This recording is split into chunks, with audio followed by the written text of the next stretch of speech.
Welcome to the trade review. We got a spicy one here. Tell us, Cody, a little bit about what this trade is today. This is a trade in an active startup that we are in. Normally, you're going to see one of our two trades on here, but when one this spicy comes through the door, we got to put it on the trade review and give it the analysis that it needs, especially when it's in a Heisman League. Heroes and Villains, the biggest, baddest, and wildest startup of the Dynasty offseason this year. Heroes and Villains, it is a 36 team, 3-copy, best ball, start 13 with a bunch of other wild, crazy scoring that we do not have the time to get into here. Just know that it's fairly balanced. Quarterbacks are good. Running backs are a little bit better than wide receivers in this format. And it's a 2 tight end league as well. And If big play that bonuses of big play nothing really known. bonuses, yeah, there's stuff all around, but basically just treat it as it's start 13 best ball, start 2 tight end, and you're good. Perfect. Yeah. So in this one here, we have a trade between Ben and Brett, who are co-managing this team. So Ben and Brett received Jalen Hurts. Sorry, they gave up Jalen Hurts and a 24 third. And Ty ended up giving up Aaron Rodgers, Geno Smith, David Montgomery, Jamal Williams, Jerry Jeudy, a 24 first and a 24 second. Yeah, I listed it like MFL because I was looking at MFL as I was reading it. So yes, Ty DeClaire got Jalen Hurts, and he had to give up Aaron Rodgers, Geno Smith, David Montgomery, Jamal Williams, Jerry Jeudy, a 24 first and a 24 second to a Ben and Brett who love to get old and crusty, and they did. Absolutely do. I mean, whenever we were looking through these teams, we took a little bit. It's been talked about ad nauseum today as we're recording this in the Heisman chat. Yeah. Patreon.com/all gas/Heisman House up there if you want to get in and talk with these trades with us. It's an absolute blast in there, and we get to review these trades live. I think this one was where both of them were in that Heisman chat talking to each other when this trade went down, and they agreed to it. But Chase, I want your initial takeaways on this. It looks like a trade that we've actually reviewed on here in the past in Royal Rumble from last year, a Patrick Mahomes trade for about 8 pieces. Yeah, so Brett, did the inverse of this trade in the past, and so now he's on the receiving side of getting the 6-piece for 1 essentially bonus. My initial reaction was, wow, Jalen Hurts. You have Jalen Hurts, who has the most dynasty value of this trade. Top 3 quarterback is probably going to be the winner. And I really thought about it here. Again, start 13 is really what it comes down to. Aaron Rodgers, Geno Smith, David Montgomery, Jamal Williams, all should be good. Wide receiver, running back 2s, quarterback 2s, essentially is how I'm looking at that. Jerry Jeudy, a wide receiver 2, and then you have a first and a second. And in a start 13 best ball, like, you don't got to pick which ones to start each week. And that's just a lot of depth that had to be given up to get one Jalen Hurts. And this is the issue that I had with the original Patrick Mahomes deal that we saw back from Royal Rumble. Is whenever I look at this, I'm going to break down each of the individual pieces and see what I'm really thinking that they're worth. Jalen Hurts is probably in this league probably a four first type of player. Like, it's going to be incredibly hard to get him. It's also a lottery system for all of the picks, so the first hold a little bit less value. You can't just say, oh, well, it's a top 3 locked in pick. It doesn't exist here. So it's probably going to take at least like 4 firsts to really throw in front of somebody to get them moving. But if I look at Aaron Rodgers, I'd say he's a first. Geno Smith, you can pull a first. David Montgomery, a second. Jamal Williams, a second. Jerry Jeudy, a first. Then you're giving up your capital, and we only have 1 year of capital in this league as well. You're giving up your 24 first and another second. So I'm totaling that up as 4 firsts and 3 seconds that were given up to get Jalen Hurts in this deal right now. It feels like one of those where in order to do the deal all in one, you probably overpaid by a little bit. And not just a little bit. I mean, 3 seconds worth, in my opinion, if I'm just saying it's 4 firsts worth of value and 4 firsts and 3 seconds that you're giving up, 3 seconds worth of value in a best ball start 13 is an incredible amount of assets that could be given to your team and help you make a push in. And Ty had that team that he had built up during this auction, where he had built out a team in a lineup of 32-man roster. He built probably 30 deep that he could probably rely on to be a potential to hit his roster each and every week. gave up that depth for the Jalen Hurts. I think he's still in good position to keep himself afloat in this league. I just don't know if he has that league winning upside because of his depth anymore. Yeah, I think the context of what, for those that aren't in the league that are watching this, the team build context does matter, because Ty did build about 30 deep as far as players that could hit the roster. I wouldn't say they're all studs, but they're 30 deep that could hit the roster. So he traded away some of his depth. The problem is, it was a good chunk of it. You give up 5 pieces, especially when you're talking about 2 quarterbacks as well. That hurts. And then you're giving up your draft capital. So your ability to still build from there, like adding somebody with that first, adding someone with that second, is kind of out the window. So I feel like there may have been different routes he could have done to try to go for the win this year, keeping those pieces on his roster. So I may have looked at it a little bit differently. The other side of things, Ben and Brett, they actually built a team that had pretty solid higher end players. You have Nick Chubb, you have James Conner, and I know he's older, but he's going to be, good for this year. Alvin Kamara. Then you add to that David Montgomery and Jamal Williams. He already had B-Rob. So you have solid depth there already. You give the QB options now. So they're going to have 3 or 4 quarterbacks. They have Aaron Rodgers, Geno Smith, Jimmy Garoppolo, and Baker Mayfield. 4 darts, but you just need 2 to hit. And then they add themselves some solid wide receiver depth, getting Jerry Jeudy to add with like Debo Samuel, DK Metcalf, Deontay Johnson, Michael Pittman, and I believe they had, like Tyquan Thorne. So like some other darts, Michael Thomas. So just some other darts there at tight end or wide receiver. And at tight end, you have Travis Kelce. So they had like a really solid lineup already, and they're just adding more depth to that. And they get a first and a second, and they still have their first and second.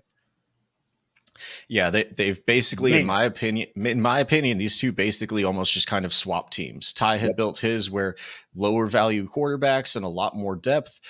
Ben and Brett had built theirs where it was a lot of value invested into Jalen Hurts and Travis Kelce and those higher end assets. They've moved off of that quarterback stability, and they've gotten the depth to try to push in and compete this year.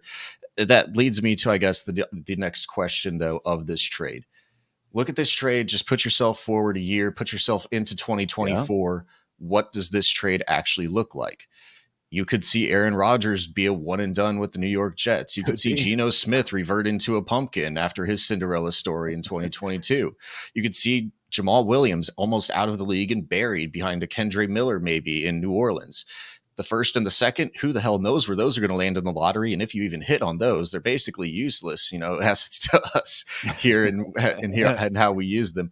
But is it a thing of, is it worth it for the long-term dynasty stability if you just don't want to make the push in now? I still think it's a bit of an overpay personally, but I can understand the reasoning to get there. Yeah, I do feel like it's a little bit of an overpay. I do like the long-term security in Jalen Hurts. I do like that. I would have loved to have gotten something back, some other darts back. And I feel like that was my issue with the Brett trade in Royal Rumble. Same kind of concept, except Patrick Mahomes instead of Jalen Hurts. So you want to add depth. Give me something. Give me Tyquan Thorne. Give me, I don't know, something else on the roster that has like third worth of value. Get me a few thirds back because it is best ball. And like those bodies do matter. And if you can get a couple guys that you look at and you're like, yeah, you know what? I could envision them hitting a couple weeks. Great. That's so much better than nothing. But I know he had depth, and so I do get it. I get where the idea was coming from. Bam to your quarterback. But you do have 34 other managers. You have 2 Jalen Hurts owners that you could trade with, or 3 Jalen Hurts owners, 3 Mahomes owners, 3 Josh Allen owners. Like you have options. And so I was a little interested to see if he would have waited to see if he could get something for a little bit cheaper, but I mean, it fits for both of like what they, I think, wanted to accomplish. So it's not totally awful for their team builds. It's just depends on what you want to build for. Do you want to build to win, or do you want to build for the future? Yeah, I think that is it. But there's also a little bit of a timing in what Ty is getting to this as well. He is stacking this Jalen Hurts with an AJ Brown share that he already has on the team. Absolutely. I know Ty. That is Ty's. He probably has that in 70% of his leagues. Jalen Hurts and AJ Brown on every single squad that he has. He looked it up. It's 66%. He has it in 8 of 12 leagues. He has Jalen Hurts, and I think he has 50% of AJ Brown. So he does stack this quite a bit. He absolutely loves those too. So he's willing to pay up for a little. I understand that Yep. he's willing to pay a little bit more than probably what the market value is going to tell you. There's also the fact that we haven't opened up trading to the entire 36 teams. Yes. Right now, we can only trade within our 12-man pods. And so he's trying to get out a little bit ahead of the market. If somebody overpays more than this, it's much harder to then get up to what could be perceived as the price to buy one of these top 3 quarterbacks. If it's more than this after it opens up, trying to get a little bit ahead of the market. I think he may have jumped the gun a little bit, but it does give him, it makes it to where you're not paying 5 first, 6 first, even though I don't think we're ever going to get to that point. Maybe there's a little bit of saved value potentially just in the unknown of what could happen after you open up. But I agree with you more that I would try to play the other managers against each other a little bit more, knowing that me personally, if I wanted a top 3 quarterback, I have 9 other managers that I can go to and Yep. throw this type of deal in front of them and just take whichever one is best for me. Yeah, I'm with you 100% on that, and this didn't decimate Ty's team. Like, I don't Oh want no. to make it sound like his team is just nothing now. I mean, it did hurt the depth. Like, just to kind of give some team context on his side as well. He now has Jalen Hurts, Jordan Love, Brock Purdy with a Hendon Hooker, AJ Dillon, CMC, Roshan, Leonard Fournette, Raheem Mostert. So he's now hurting for a little bit at running back, which, again, giving up Monty and Jamal Williams would have been nice to have. But he does have AJ Brown, Zay Flowers, DJ Chark, DeAndre Hopkins, Jalen Hyatt, Alan Lazard, Darnell Mooney, Elijah Moore, Rondale Moore, George Pickens, and I think I skipped a Richie James in there. So he has wide receiver depth as well. And any of those guys can hit your lineup. So, like, with best ball, any of those guys can crack your lineup at any given time. It is start 13, so it's like, you still want some more consistency in there, but not bad at all. And then he has, deep enough tight end room. It is start 2, but you have Daniel Bellinger, Jawan Johnson, Tucker Kraft, Foster Moreau, Luke Musgrave, and Dalton Schultz. There's some young guys that we need to see something out of with Bellinger and Musgrave and Kraft, but hopefully he has some depth there that could produce for him. So it's not like he's dead in the water. He just went after the BAM tier. He's still going to be competitive. He's definitely not going to be a bottom 12 team, which is key for the relegation in this, because you do not want to get relegated. So I don't think he's in relegation. If anything, I think he's still a playoff team, but we'll see how strong of a playoff team and what moves he can make from here without any first or second. Yeah, just a little bit more hamstrung, but he was definitely deep enough from the auction to be able to make a move like this. Yeah. Not many teams were going to be able to make this type of a move. It may be a thing that limits, top tier quarterback movement throughout the league. If everybody's just trying to get this price, there's very few teams that can actually sustain it and not just tank themselves into relegation year 1, especially. It'll be interesting to see what the quarterback market shifts like from here going forward. And if any of these other type of deals do happen, I mean, I've got some depth on my team, but I don't have this type of depth that I'd be willing to sacrifice off of to get a top 3 quarterback. I'd much rather spend up elsewhere. And I did spend up a little bit higher at my quarterback position, which is why I don't have as much depth, because I've got a Daniel Jones and Deshaun Watson. I paid up a little bit more than what you can do with Aaron Rodgers, Geno Smith, Jimmy G, the types that we've been talking through today.